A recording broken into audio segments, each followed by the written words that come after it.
कहानी की शुरुआत में हम पॉल को देखते हैं जो इस वक्त शहर में अपना सामान इकट्ठा कर रहा था। तभी अचानक से वार्निंग सायरन बजने लगे। वह जल्दी से खाली सड़कों पर भागने लगा। जरूरत पड़ने पर छुप गया। वो हर तरफ से आ रही चीखपकार और तोड़फोड़ की आवाज़ों से बचता हुआ निकल रहा था। धीरे धीरे पूरा शहर काले धुएं से भर गया। जल्द ही पॉल एक गांव के पास अलग थलग घर में पहुंच गया। वहां उसे दो छोटे मासूम बच्चे मिले। उसने दोनों को उठाया और कहा कि सब कुछ ठीक हो जाएगा। 15 साल बीत गए और अब दोनों लड़के काफी बड़े हो चुके थे। हर दिन वह एक ही रूटीन फॉलो करते। दिन में वह सामान लेने बाहर जाते, लेकिन रात होते ही पूरी तरह से घर के अंदर छुप जाते। जैसे ही सूरज डूबने लगा, जोसेफ ने सभी खिड़की दरवाजों पर लकड़ी के फट्टे लगा दिए और अपने कुत्ते रॉको को घर के अंदर बुला लिया। पॉल बाहर इंतजार कर रहा था अपने दूसरे बेटे थॉमस के वापस आने का। उसने थॉमस को लेट आने पर बहुत डांटा। थॉमस ने बताया कि मैं पास के फार्म पर रहने वाले रोज परिवार की मदद कर रहा था। फिर तीनों ने खाना खाने से पहले सभी दरवाजे और खिड़कियां पूरी तरह बंद कर दी। पॉल ने थॉमस को फिर से डांटा कि अगर दोबारा से इतना लेट आया ना तो अगली बार से तेरा बाहर निकलना ही बंद कर दूंगा। घर में सड़ेगा सारा दिन। अपने भाई पर इतनी डांट पड़ती देखकर जोसेफ हंस पड़ा, लेकिन फिर बाद में उनकी यह बहस लड़ाई में बदल गई। पॉल ने तुरंत दोनों को अलग किया और समझाया कि हम इंसान हैं, जानवर नहीं। खाना खाने के बाद पॉल अपने बेटों को चेस खेलते हुए देख रहा था। तभी अचानक से उनका कुत्ता रॉक को जमीन खरोचने लगा। साथ ही उसकी रोने की आवाजें भी आ रही थी। इससे पॉल तुरंत समझ गया कि यह खतरे का इशारा है। पॉल और थॉमस नीचे गए और अचानक दरवाजे पर जोर जोर से नॉक हुआ। लग रहा था कि मॉन्स्टर्स अंदर घुसने की कोशिश कर रहे हैं। दोनों ने दरवाजा पकड़ कर रखा ताकि वह टूट ना जाए। कुछ देर तक मॉन्स्टर्स ने दरवाजा खोलने की कोशिश की, लेकिन फिर वह वहां से चले गए। अब थॉमस जोसेफ को डांटने लगा कि तुमने हमारी मदद क्यों नहीं की। लेकिन जोसेफ ने बताया, दरअसल मैं उनकी मूवमेंट समझने की कोशिश कर रहा था। टोटल 3 हमले हुए हैं। पहला 10 सेकंड का था, दूसरा 20 सेकंड का और तीसरा सिर्फ और सिर्फ 1 सेकंड का। मेरे हिसाब से पहला सिर्फ टेस्ट था। वो देखना चाहते थे कि अंदर घुसना आसान है कि नहीं। दूसरी बारी में उन्होंने असल में जोर लगाया है और तीसरा तो बस गुस्से में वह हाथ मार के चले गए दरवाजे पर। अगली सुबह उन्होंने दरवाजा देखा और लकड़ी पर गहरे पंजों के निशान मिले। ये दरवाजा एक और रात का हमला नहीं झेल पाएगा। इसीलिए पॉल और दोनों लड़के लकड़ी ढूंढने के लिए बाहर गए। उन्हें जो भी सामान मिला वह घर ले आए। थॉमस इस वक्त लकड़ी काट रहा था और पॉल जोसेफ को देखने गया जो इस वक्त वर्कशॉप में कुछ बना रहा था। काफी पूछने के बाद जोसेफ ने बताया कि मैं एक गाड़ी बनाने की कोशिश कर रहा हूँ। मुझे इस तरह बंद और डरा डरा महसूस करना पसंद नहीं है। लेकिन उसकी गाड़ी चल नहीं रही थी। लेकिन ये सब देखकर पॉल बहुत इम्प्रेस हुआ।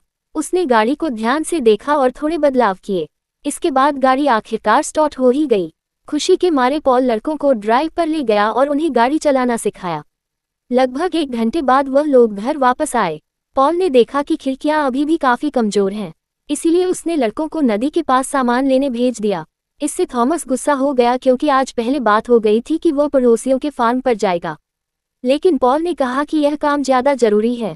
अब दोनों भाई गाड़ी में निकल गए। थॉमस ने जोसेफ से कहा कि यह काम तू अकेला भी कर सकता था, लेकिन पॉल ने मुझे सिर्फ इसलिए भेजा है क्योंकि तू नाकारा है, कुछ कर नहीं पाता अकेले। इस पर जोसेफ ने कहा कि मुझे किसी की सुपरविजन की जरूरत नहीं है, मैं खुद कर लूंगा, तुझे जाना है जा। इस तरह दोनों में दोबारा से झगड़ा हो गया।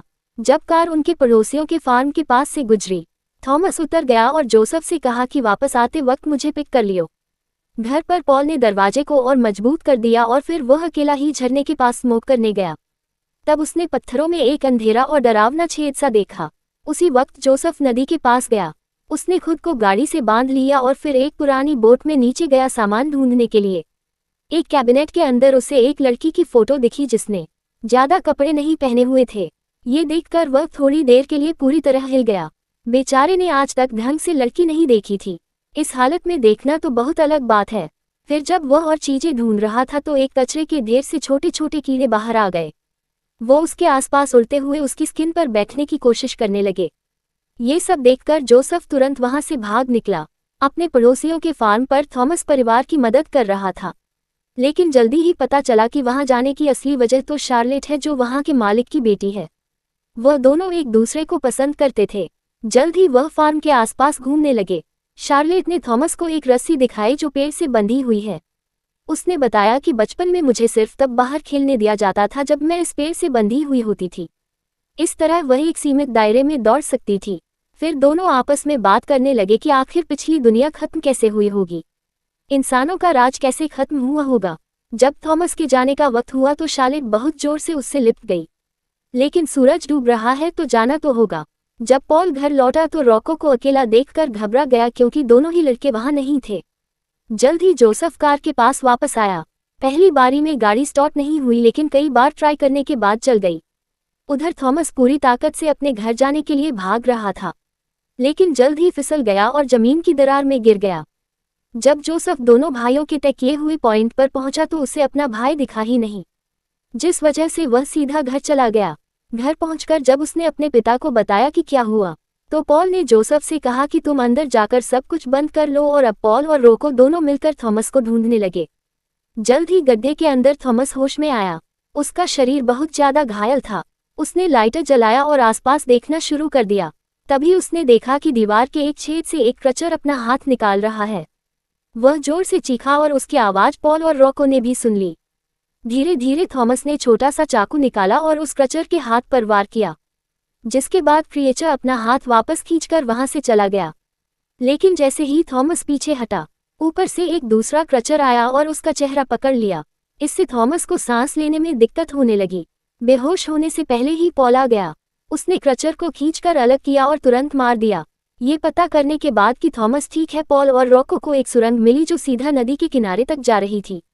अंधेरा होने की वजह से जंगल से भागना खतरनाक है, इसलिए उन्होंने फैसला किया कि सुबह तक गड्ढे में ही रहेंगे और एंट्रेंस को पूरी तरह बंद कर देंगे। उन्होंने क्रिएचर्स की आवाज सुनी जो गड्ढे के अंदर आने की कोशिश कर रहे थे, इसलिए उन्होंने आग तैयार की। तभी अचानक से जमीन हिलने लगी।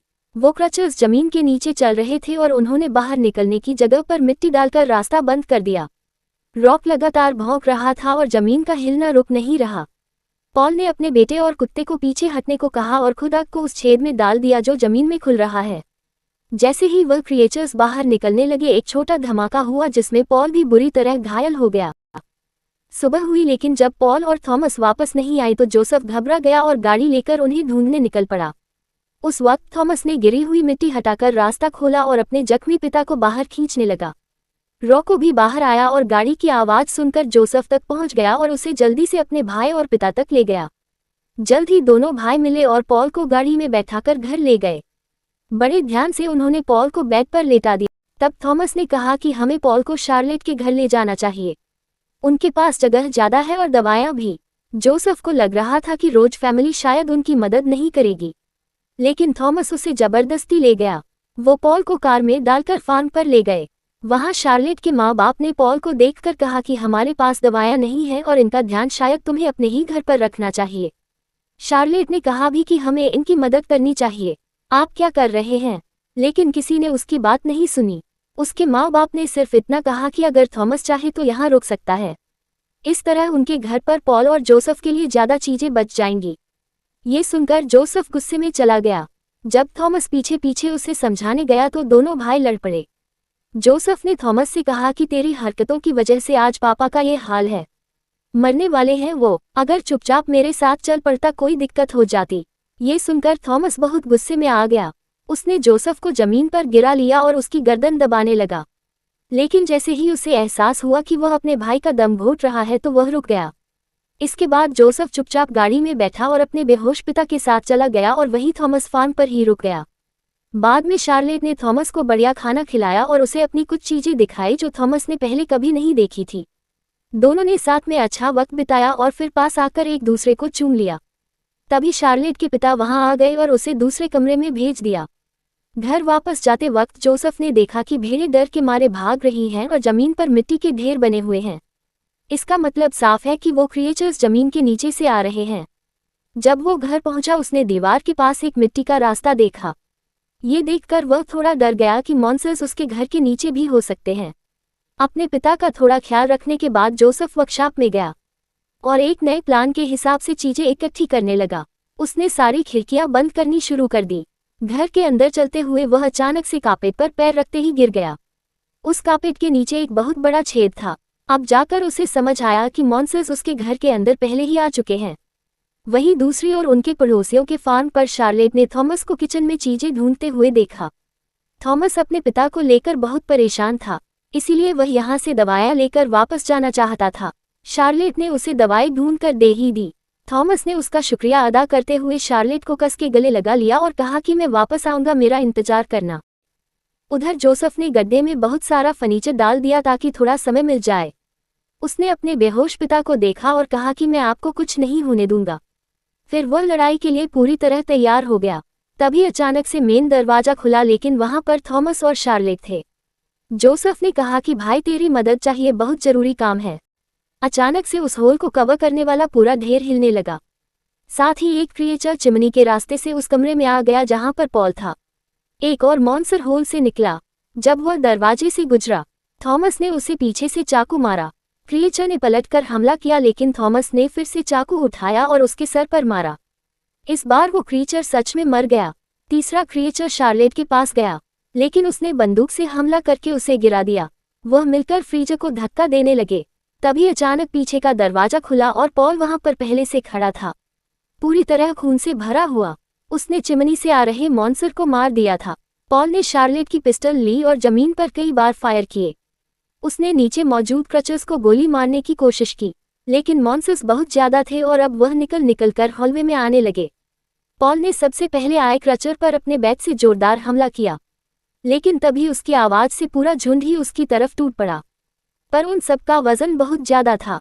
पॉल ने जैसे ही सबसे आगे मौजूद क्रिएचर को लात मारी, इतने में फ्लोर टूट गया और सारे क्रीचर्स नीचे गिर गए। कुछ अभी भी खड़े थे, लेकिन लड़कों ने उन्हें मार दिया ताकि पॉल को कुछ ना हो। पॉल ये देखकर हैरान हो गया कि तीनों कितनी अच्छी तरह काम कर रहे हैं। अब तीनों बच्चे और रॉक फ्रीजर की तरफ भागे, लेकिन पॉल उनके साथ नहीं गया। उसने दरवाजा बंद किया और वहीं रुक गया ताकि बाकी लोग भाग सके। वो तीनों फ्रीजर के अंदर छुप गए। पॉल को वह वक्त याद आया जब उसने बच्चों को गोद में उठाया था। तभी अचानक से क्रिएचर्स का एक नया झुंड वहां आ गया। पॉल ने उनका ध्यान अपनी तरफ खींचा। तभी फर्नीचर से भरा हुआ वो छेद अचानक से फट गया। पूरा घर नीचे गिर गया और जलने लगा। खैर, अगली सुबह वह लोग घर की लोकेशन पर पहुंचे। उन्होंने फैसला किया कि वह यहाँ दोबारा घर तो नहीं बनाएंगे। उन्हें वहां जो भी काम की चीजें मिली वह ले ली। फिर उन्होंने अपने परिवार वालों को दफनाया और आखिरी अलविदा कहा। इसके बाद वह तीनों और रॉक को गाड़ी में बैठकर निकल गए, नए लोग और किसी नई जगह को ढूंढने की उम्मीद में। वीडियो पसंद आई तो लाइक कर देना, चैनल को सब्सक्राइब कर लेना। मिलते हैं अगली वीडियो में।